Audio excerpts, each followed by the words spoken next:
మణినాగేశ్వర ఛానల్కి స్వాగతం. మీరు తెలుసుకున్న జ్ఞానాన్ని అందరికీ పంచండి.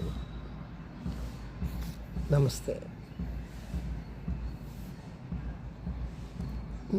నామరూపాలను త్యజించి, అంటే నామరూపాలు లేకుండా ఇది చెట్టు, ఇది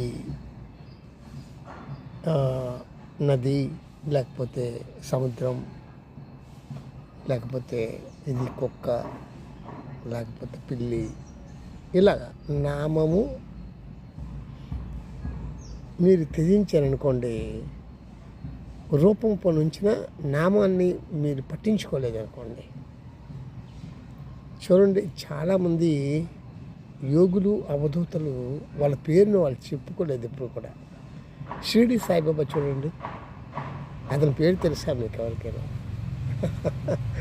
అది అలాగే ఒక అతను తిరుపతి దగ్గరలో నారాయణవనంలో ఉండేవారట.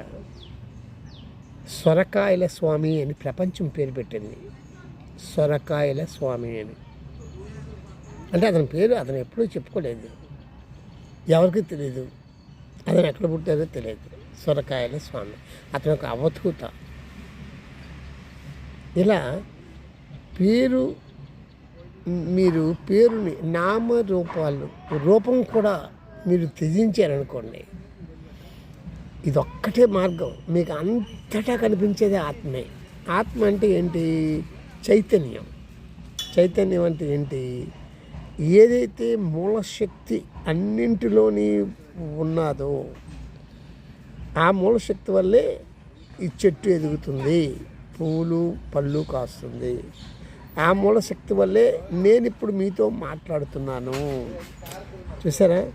ఆ మూలశక్తి వల్లే నా ఫేస్లో ఉన్నటువంటి తేజస్సు, లేకపోతే మాట, ఆ మాట్లాడే శక్తి, ఆ ఆలోచన, ఇవన్నీ కూడా ఆ మూలశక్తి వల్లే వస్తుంది. ఇవి నామరూపాలు మీరు పరిశీలించినప్పుడు ఈ మూలశక్తి మాత్రమే మీకు కనిపిస్తుంది. ఇది ప్రాక్టీస్ ద్వారా తెలుస్తుంది. ప్రాక్టీస్ చేస్తేనే వస్తుంది. సో బై ప్రాక్టీస్ మీకు మూల శక్తి అయినటువంటి ఆత్మ కనిపిస్తుంది. అదే చైతన్యము. ఓకేనా?